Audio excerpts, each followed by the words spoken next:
ഹരി ഓം. ശ്രീ ലളിതാ സഹസ്രനാമത്തിൻ്റെ 60ാമത്തെ ഈരടിയിലേക്ക് വന്നിരിക്കുകയാണ് നമ്മൾ.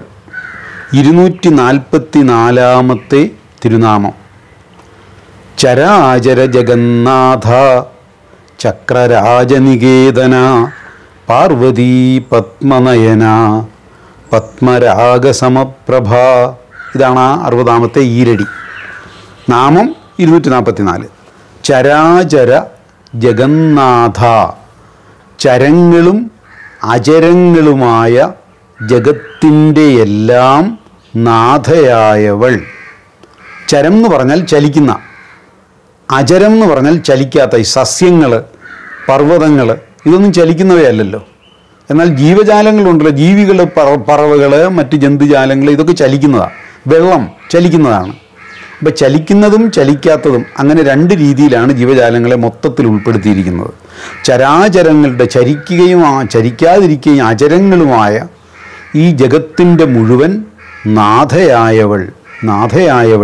അതുകൊണ്ടാണ് ദേവിയെ ചരാചര ജഗന്നാഥ എന്ന് വിളിക്കുന്നത്. അടുത്തത് ചക്രരാജനികേതന. ചക്രരാജൻ എന്ന് വിളിക്കുന്നത് ശ്രീചക്രത്തെയാണ്.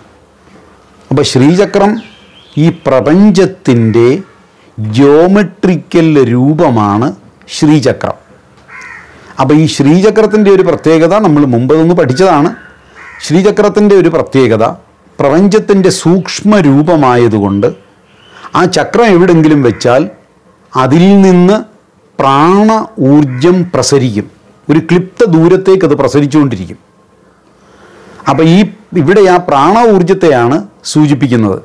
ദേവിയുടെ കൃപ കൊണ്ടാണ് ഈ ചക്രം എവിടെങ്കിലും വെച്ചാൽ അതിൽ നിന്ന് പ്രാണോർജം പ്രസരിക്കുന്നത്. നികേതന എന്ന് പറഞ്ഞാൽ, നികേതനമെന്ന് പറഞ്ഞാൽ വീട്, ധാമം. ചക്രരാജനികേതന, ശ്രീചക്രത്തെ നികേതനമാക്കിയവൾ, ഇരിപ്പിടമാക്കിയവൾ എന്നർത്ഥം. കാരണം ശ്രീചക്രം വെച്ച് നമ്മൾ ആരാധിക്കുമ്പോഴാണല്ലോ ദേവിയുടെ സാന്നിധ്യം ഉണ്ടാകുന്നത്. അതുകൊണ്ട് ശ്രീചക്രത്തെ നമ്മൾ ദേവിയുടെ നികേതനം അല്ലെങ്കിൽ വീടായിട്ട് എടുക്കുക ചെയ്യുന്നത്. അടുത്ത തിരുനാമമാണ് പാർവതി. പാർവതി എന്ന് പറഞ്ഞാൽ പർവ്വതത്തിൻ്റെ മകൾ, പർവ്വതരാജനായ ഹിമവാൻ്റെ മകൾ. അപ്പം നമ്മൾ വിചാരിക്കും ഈ ഹിമവാൻ എന്ന് പറയുന്ന ഒരു പർവ്വതമല്ലേ, പർവ്വതത്തിന് എങ്ങനെയാണ് മകൾ ഉണ്ടാകുന്നത്? പാർവതീ ദേവിയുടെ അമ്മയുടെ പേര് മേന എന്നാണ്. അതൊരു മനുഷ്യ സ്ത്രീയാണ്. അപ്പോൾ പിന്നെ പർവ്വതത്തിന് മനുഷ്യ സ്ത്രീയിൽ കുട്ടികളുണ്ടാകുമോ? ഇല്ല. വാസ്തവത്തിൽ ഹിമവാൻ എന്ന് പറയുന്നത് പർവ്വതത്തെ അല്ല. ഈ ഹിമവൽ സാനുക്കൾ, അതായത് ഹിമാലയത്തിൽ താഴെയും മുകളിലുമായി 2 രാജവംശങ്ങളുണ്ടായിരുന്നു. സമതലം, അതായത് ഏതാണ്ട് ഹരിദ്വാർ വരെ, ഋഷികേശ് വരെ സമതലമാണ്. അത് കഴിഞ്ഞ് മുകളിലോട്ട് പിന്നെ പർവ്വതം കയറുക. അപ്പോൾ ഋഷികേശ് വരെയുള്ള സ്ഥലത്ത് ഭരണം നടത്തിയിരുന്നത് ദക്ഷൻ എന്നു പേരുള്ള ഒരു രാജാവാണ്. അദ്ദേഹത്തിൻ്റെ തലസ്ഥാന നഗരം കൻഖൽ എന്നു പേരുള്ള ഒരു ടൗണാണ്. ഇപ്പോഴും അത് ടൗണാണ്. നമ്മുടെ ഹരിദ്വാറിൽ നിന്ന് ഏതാണ്ട് ഒരു 3-4 കിലോമീറ്റർ താഴെയായിട്ട് വരും ഈ കൻഖൽ. അവിടമായിരുന്നു ദക്ഷൻ്റെ തലസ്ഥാനം. ദക്ഷനാണ് സമതലമെല്ലാം ഭരിച്ചിരുന്നത്. അതേപോലെ കേദാരനാഥം ആസ്ഥാനമാക്കി ഭരിച്ചിരുന്ന രാജാവായിരുന്നു ഹിമവാൻ. പർവ്വതമൊന്നുമല്ല, മനുഷ്യനായിരുന്നു. അദ്ദേഹത്തിൻ്റെ ഭാര്യയായിരുന്നു മേന.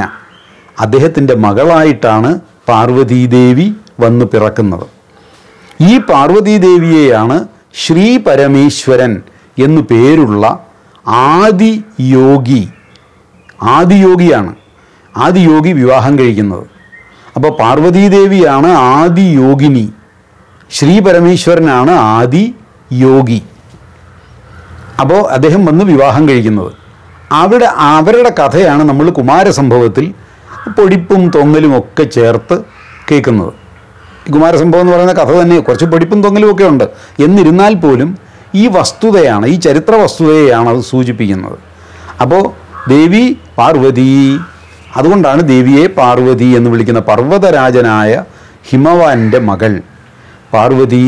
പത്മനയന, പത്മം താമര, പത്മനയന താമര ഇതൾ പോലെ നീണ്ട കണ്ണുകളുള്ളവൾ, സുന്ദരി എന്നേ വാക്കിനർത്ഥമുള്ളൂ. പത്മനയന പത്മരാഗസമപ്രഭ. പത്മരാഗം എന്ന് പറയുന്ന ഒരു രത്നമാണ്, നവരത്നങ്ങളിൽ ഒന്നാണ്. ആ രത്നത്തിന് തുല്യമായ ശോഭയുള്ളവൾ. പത്മരാഗ സമപ്രഭ, പത്മരാഗത്തിന് സമമായ തുല്യമായ ശോഭയാർന്നവൾ എന്നാണ് ആ വാക്കിനർത്ഥം. അടുത്ത ഈരടി പഞ്ചപ്രേതാസനാസീന പഞ്ചബ്രഹ്മസ്വരൂപിണി ചിന്മയീ പരമാനന്ദ വിജ്ഞാനഘനരൂപിണി. പഞ്ചപ്രേതാസനാസീന, പഞ്ച അഞ്ച്, പ്രേതം. പ്രേതമെന്ന് പറഞ്ഞാൽ ജീവനില്ലാത്തത്, ചൈതന്യമില്ലാത്തത്. അതിനെയാണ് നമ്മൾ പ്രേതമെന്ന് വിളിക്കുക. ഇപ്പോൾ ഒരാൾ മരിച്ചു കഴിഞ്ഞാൽ, അല്ലെ ഒരു ആത്മാവ് ഒരു ശരീരം വിട്ട് കഴിഞ്ഞാൽ ആ ശരീരം പിന്നെ പ്രേതമാകുന്നു. പ്രേതമെന്ന് പറഞ്ഞാൽ ജീവനില്ലാത്തത്, അത്രയേ ഉള്ളൂ. അതിന് പിന്നെ ഒന്നും ചെയ്യാൻ പറ്റില്ല. പ്രേതം. പഞ്ചപ്രേതം, 5 പ്രേതങ്ങൾ എന്ന് വെച്ചാൽ ജീവനില്ലാത്ത 5 എണ്ണം. അതെന്തൊക്കെയാണെന്നറിയാമോ? പഞ്ചഭൂതങ്ങൾ, പൃഥ്വി കര, ദ്രാവകം, അഗ്നി വായു, പിന്നെ ആകാശം സ്പേസ്. ഈ 5 എണ്ണമാണ് ജീവനില്ലാത്ത 5 എണ്ണം. അപ്പോൾ അതിനെ പഞ്ചപ്രേതം എന്ന് വിളിക്കും. പഞ്ചപ്രേത ആസീന, ആസനം ഇരിപ്പിടം, ആസീനം ഇരിക്കുന്നത്, ഇരിപ്പിടമാക്കിയവൾ. ഈ 5 പഞ്ചഭൂതങ്ങളെ കൊണ്ടാണ് ഈ പ്രപഞ്ചം മുഴുവൻ ഉണ്ടായിരിക്കുന്നത്. ആ പ്രപഞ്ചത്തിലാണ് ദേവി അതിൻ്റെ ഉള്ളിൽ വസിക്കുന്നത്. അപ്പോൾ പഞ്ചപ്രേതങ്ങൾക്ക്, അതായത് പഞ്ചഭൂതങ്ങൾക്കുള്ളിൽ വസിക്കുന്നവൾ എന്നാണ് ആ വാക്കിനർത്ഥം. പഞ്ചപ്രേതാസനാസീന പഞ്ചബ്രഹ്മസ്വരൂപിണി. പഞ്ചബ്രഹ്മൻ എന്ന് പറഞ്ഞൊരു സങ്കല്പമുണ്ട്. ഈശ്വരൻ്റെ 5 വിഭൂതികളാണ് പഞ്ചബ്രഹ്മൻ. വേദങ്ങളിൽ പഞ്ചബ്രഹ്മൻ എന്ന് പറഞ്ഞൊരു സൂക്തമുണ്ട്. ഒരു 4-5 മന്ത്രങ്ങളുണ്ട്. അതിനകത്ത് പരബ്രഹ്മത്തിന് 5 മുഖങ്ങളുണ്ടെന്നാണ് പറയുന്നത്. 5 ഭാവങ്ങൾ, 5 വിഭൂതികൾ. 1 ഈശാനം, 2 തൽപുരുഷം, 3 അഘോരം, 4 വാമദേവം, 5 സദ്യോജാതം. ഇതാണ് 5 മുഖങ്ങൾ. ശിവൻ 5 മുഖമുണ്ടെന്ന് പറയുന്നത് ഇത് തന്നെയാണ്. ബ്രഹ്മാവിൻ്റെ 4 മുഖവും ഇത് തന്നെയാണ്. കാർത്തികേയൻ, അതായത് സുബ്രഹ്മണ്യസ്വാമിയുടെ 5 മുഖവും ഇത് തന്നെയാണ്. പുള്ളിയുടെ ഒറിജിനൽ ഒരു മുഖവും അതിൻ്റെ കൂടി ഈ 5 മുഖങ്ങളും കൂടെ ചേരുമ്പോഴാണ് 6 മുഖമാകുന്നത്. എന്ന് വെച്ചാൽ എല്ലാ ദേവനും, എവിടൊക്കെ ദേവന്മാർക്ക് കൂടുതൽ മുഖങ്ങൾ പറഞ്ഞിട്ടുണ്ടോ അത് മുഴുവൻ ഈ 5 എണ്ണത്തിൽ നിന്ന് നിങ്ങൾ എടുത്തോണം. അപ്പോൾ ഈ 5 എണ്ണം ഋഗ്വേദത്തിലെ മന്ത്രമാണ്. പഞ്ചബ്രഹ്മൻ എന്ന് പറയുന്ന ഒരു 5-6 മന്ത്രങ്ങളുണ്ട്. ഒരു സൂക്തമാണ്, പഞ്ചബ്രഹ്മ സൂക്തം എന്ന് പറയും. അപ്പോൾ ഇതിനകത്ത് ഈ 5 മന്ത്രങ്ങളിലായി പരബ്രഹ്മത്തിൻ്റെ 5 വിഭൂതികളെക്കുറിച്ചാണ് പറയുന്നത്. അതുതന്നെയാണ് പഞ്ചബ്രഹ്മസ്വരൂപിണി, ഈ 5 രൂപങ്ങളിലും നിറഞ്ഞവൾ എന്നാണ് ആ വാക്കിനർത്ഥം. ചിന്മയീ, ചിത്തെന്ന് പറഞ്ഞാൽ ജ്ഞാനം. ചിന്മയീ, ജ്ഞാനം നിറഞ്ഞവൾ. പരമാനന്ദ, പരമമായ ആനന്ദം നിറഞ്ഞവൾ. ആനന്ദവും പരമാനന്ദവും 2 ഉണ്ട്. ആനന്ദമെന്ന് പറഞ്ഞാൽ നമുക്കൊരു ലഡു തിന്നുമ്പോൾ ഉണ്ടാകുന്ന ആനന്ദം, നമ്മുടെ സന്തോഷം, ആരെയും സുഹൃത്തുക്കളെ കാണുമ്പോഴുള്ള സന്തോഷം, അങ്ങനെയൊക്കെയുള്ള സാധാരണ സന്തോഷങ്ങളെയൊക്കെ വെറും ആനന്ദമെന്ന് വിളിക്കും. ഈശ്വരീയമായ ആനന്ദത്തെയാണ് പരമാനന്ദം എന്ന് വിളിക്കുന്നത്. അപ്പോൾ ചിന്മയീ പരമാനന്ദ, പരമമായ ആനന്ദത്താൽ നിറഞ്ഞവൾ.